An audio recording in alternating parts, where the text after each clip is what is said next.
I don't expect anybody to buy this stuff and stick it on their wall and feel happy, though people kind of do. I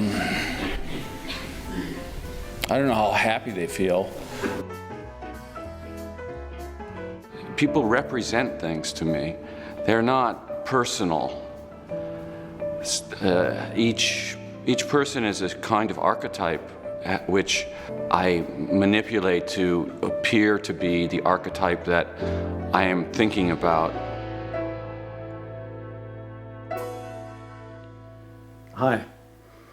Philip-Lorca diCorcia talks in a slow, laconic manner that leaves listeners unsure whether he's joking or being literal. His images similarly occupy a space between fact and fiction, as well as blending a documentary approach with stage techniques. Essentially, his work asks viewers to question the assumed truth of a photograph and to consider alternative ways in which images might speak to and represent reality. His mundane life scenes leave the viewer with a sense of uncertainty, but they are poignant as well as poetic. He has tried to keep himself and his work beyond traditional labels. He refuses to describe himself as an artist because he considers that those who assume this title are somehow claiming some form of moral high ground, in a similar way to how he sees photojournalists presuming that they are the arbiters of truth. He's come to the conclusion that no one really knows what's going on. Rather, it's apathy and self-preservation that defines our societies. He describes himself as a reluctant photographer. He tries to practice photography as little as possible because he finds it extremely frustrating and sometimes even agonizing. When he was studying at art school in Boston with photographers like Goldin and David Armstrong, he felt that they were too earnest and he was repulsed by their me-centered approach. His very early work done in college already reflects his rejection of what he considers a self-absorbed way of working. I'm not sure exactly how I arrived at that, except at a sort of revulsion, from the contemporary practice of photography. And a lot of people say a lot of things about this photograph, like he's contemplating his life and everything. But in fact, he was probably just contemplating his stomach. His staged approach to making photographs was established with his early Hustlers series. Using money from a Guggenheim fellowship, he made 5 or 6 trips to LA. These cinematic style scenes are now quite commonplace. But during the early 90s, when he produced this work, the idea of choreographing subjects and lighting a scene in a dramatic way was unconventional. He used this experience to develop his aesthetic. Actually, this guy's not a hustler, but it was done during that period. I rented that motel room. I had an assistant. I would set up some lights. I would sort of try to figure out exactly what I wanted to do, and then I would get in a car and I would go to where hustlers were.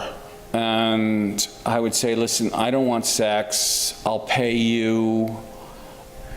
And people get a little bit weirded out by the fact that I'm not gay. I don't, my brother was gay. He died of AIDS. So yeah, there's some relationship to it. Working in this way, he found that the more self-conscious the models were, the more they tried to give him what they thought he wanted, the less interesting the picture turned out to be.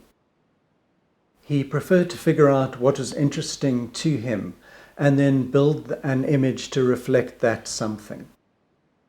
He viewed these young men, the hustlers that he photographed, as puppets who had found themselves living on the edge, but not by choice. This was really hyper-criticized at that time because In the world of photojournalism, the idea that you're not actually portraying the circumstances of these people's lives in a way that illuminates their injustice, their justice, their whatever. I just faked it. So people really didn't like it. I had no gallery at all.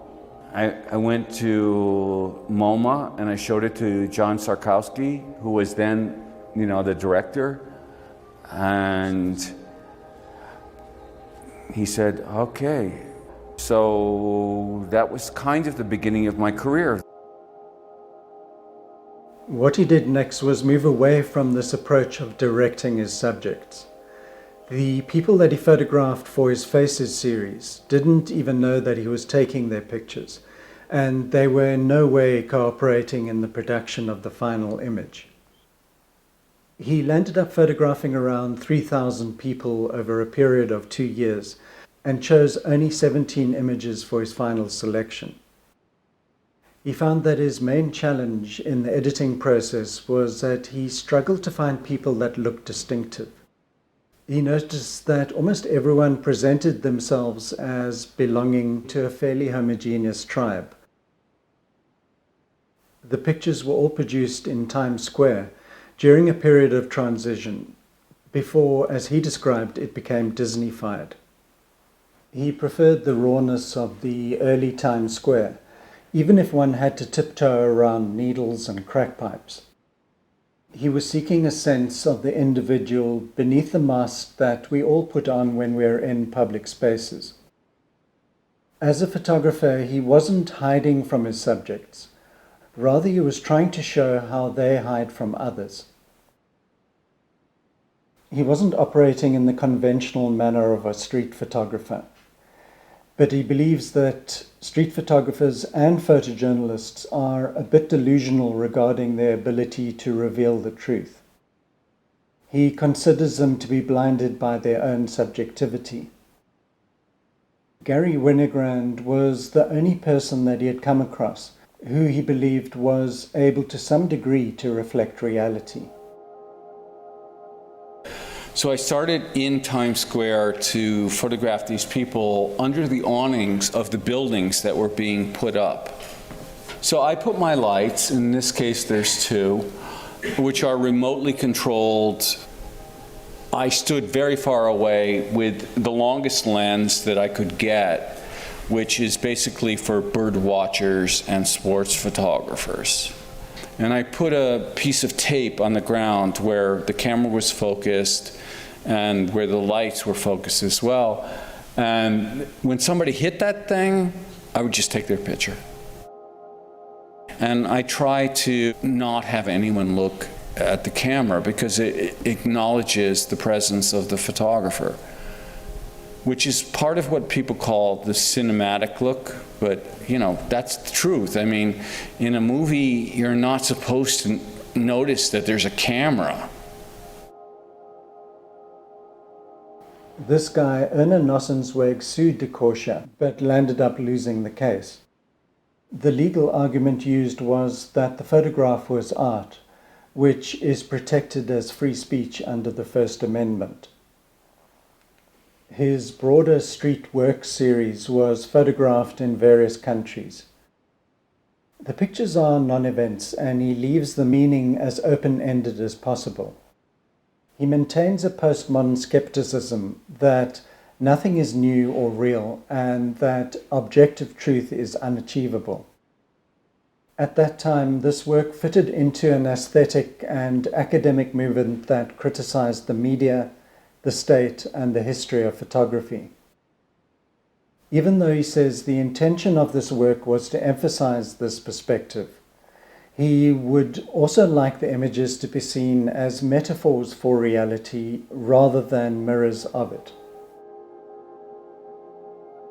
This was in Times Square, which looks nothing like that anymore. I didn't arrange anything.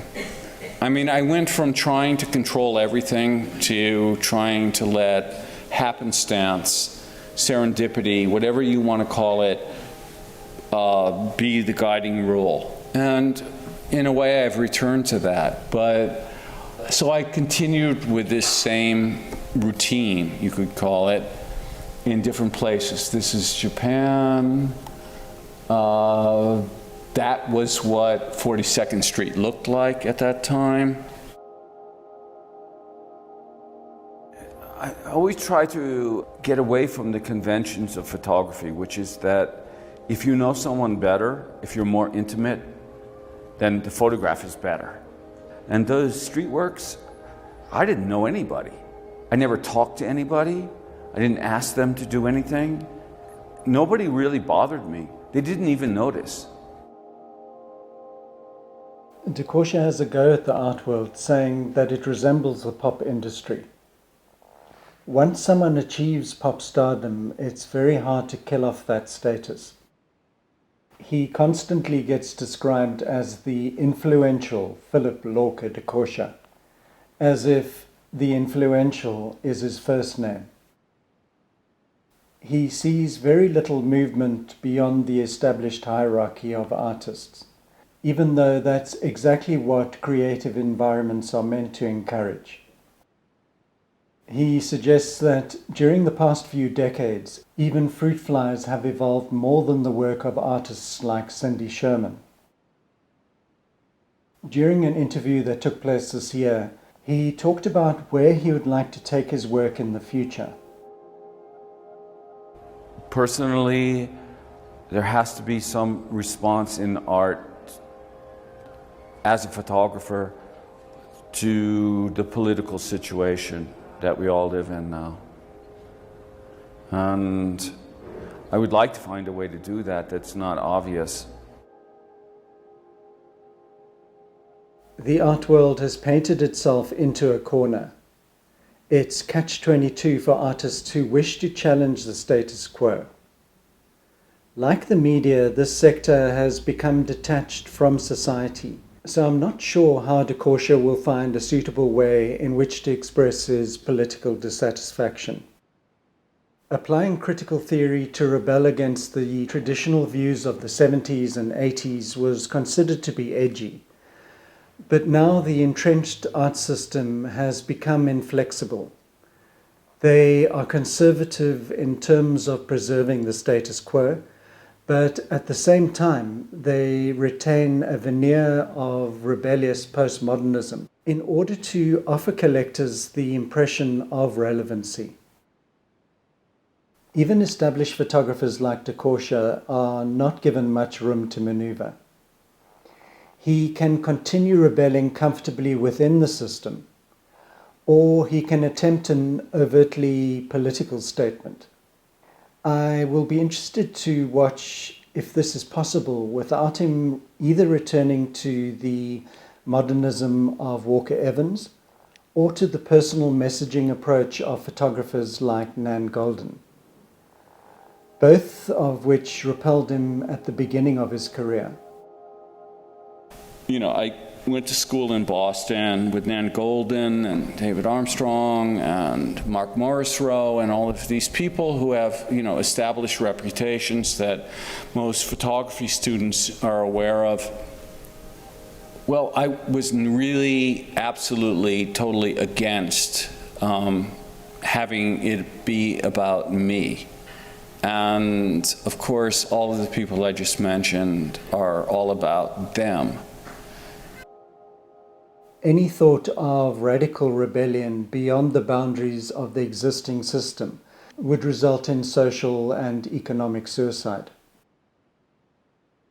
I can only imagine that there are many artists operating beyond the barricades who are hoping for the emergence of someone, say the love child of Banksy and Sid Vicious, to disrupt the system and to allow creativity to flow again. Perhaps diCorcia's fashion work has become his expression of postmodernism.